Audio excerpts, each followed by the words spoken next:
বলেন তো আমার নবীর চাইতে শ্রেষ্ঠ আলোচক পৃথিবীতে কোনোদিন খুঁজে পাওয়া যাবে? বলেন পাওয়া যাবে? তার যতগুলো ভাষণ ছিল এর মধ্যে শ্রেষ্ঠ ভাষণ ছিল হলো বিদায় হজের ভাষণ, ফি হাজ্জাতিল বিদা। সেই ভাষণটা তিনি যে কথাগুলো বলেছিলেন সে কথা বলতে মোটামুটি 10 থেকে 12 মিনিটই কথাগুলো শেষ হয়ে যায়।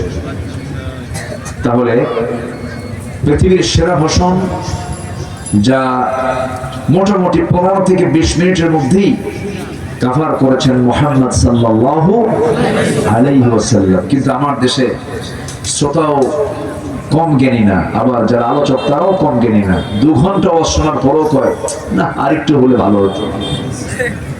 আমি কি বুঝতে পারতেছি আপনাদেরকে? আমলের নিয়তে যদি কেউ আলোচনা শুনতে চান খুব বেশি কিছু লাগে না, আমল থাকতে হবে। আমলের নিয়তে আমরা দ্বীনের আলোচনা শুনবো, জোরে বলি ইনশাআল্লাহ। আমার দেশে ওয়াজ বেশি না আমল বেশি? আচ্ছা বলেন, নামাজি বেশি না ইমানদার বেশি? নামাজি বেশি। বুঝুন নামাজ নাই কিন্তু ইমান তো আছে। নামাজ নেই কি আছে? ইমান আছে না, এটা করা যাবে না। আমরা নামাজি ইমানদার হব, জোরে বলি ইনশাআল্লাহ। কি ইমানদার হব বলেন? আমার দেশে নামাজি ইমানদার বেশি না বেনামাজি ইমানদার বেশি? বেনামাজি আবার ইমানদার। কিন্তু আমি ফতোয়ায় যাব না, চূড়ান্ত কথা আমি বলবো না। তবে আল্লাহর কাছে সবচেয়ে বড় অপরাধ হলো নামাজ ছেড়ে দেওয়া। যত বড় পৃথিবীতে আছে আপনি যে সারেন্ডার করবেন, বাবার কাছে যদি সন্তান ভুল করে গিয়ে যদি বলে বাবা ভুল হয়ে গেছে, মার কোলে গিয়ে বসবেন মা অনেক বেদবি করছি, মা ভুল করে দাও, আমাকে মাফ করে দাও। মাফ করে না? আসতে পারে মাফ করে কিনা? আমি যতই ভুল করি না কেন 5টা ওয়াক্তে যদি আমি আমার মস্তকটা যদি একটু সারেন্ডার করি আল্লাহর কাছে, আল্লাহ বলেন বান্দা তুই আমার কাছে এসে সারেন্ডার করলি, যা মাফ করে দিলাম। আচ্ছা বলেন তো আল্লাহর প্রতি আমার দয়া বেশি না আল্লাহ আমার প্রতি দয়া বেশি রাখে? আমার প্রতি আল্লাহর দয়া কম না বেশি? এই জন্য আল্লাহ তাআলা প্রত্যেক রাতে স্পেশাল একটা টাইম আছে, স্পেশাল টাইম, অর্থাৎ 5 ওয়াক্ত নামাজ নয়, দিনেও নয়, রাতের সব অংশে নয়, ফজরের একটু আগ দিয়ে তাহাজ্জুদের সময় আল্লাহ তাআলা আমাকে আপনাকে মাফ করার জন্য 7 আকাশ থেকে প্রথম আকাশে আসে। আপনি কি ভাবতেছেন বলেন তো বিষয়টা? এটা কি ছোটখাটো কোনো বিষয় বলেন তো?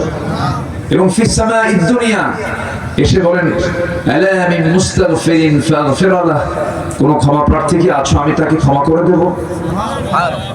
তাহলে আল্লাহ পাক আমাকে ক্ষমা করার জন্য প্রস্তুতি নেন, কিন্তু আমাদের ঘুম ভাঙে না। আমাদের কি ভাঙে না? ঘুম ভাঙে না।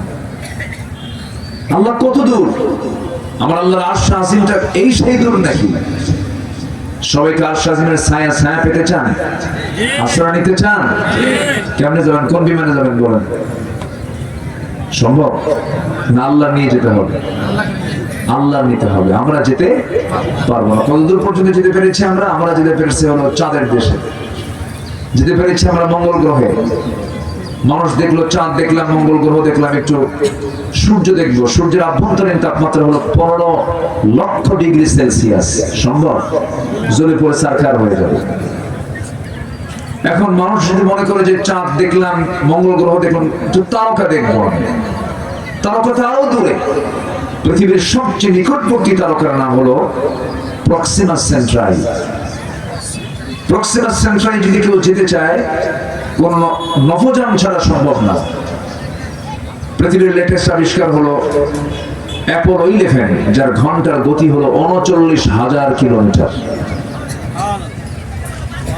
এই 39,000 কিলোমিটার বেগে যদি কোন আদম সন্তান পৃথিবীর সবচেয়ে নিকটবর্তী তারকার দেশ এই প্রক্সিমা সেন্ট্রাই যদি যাওয়ার সিদ্ধান্ত নিয়ে নেয়, তারা যেতে সময় লাগবে 1,15,000 বছর মাত্র।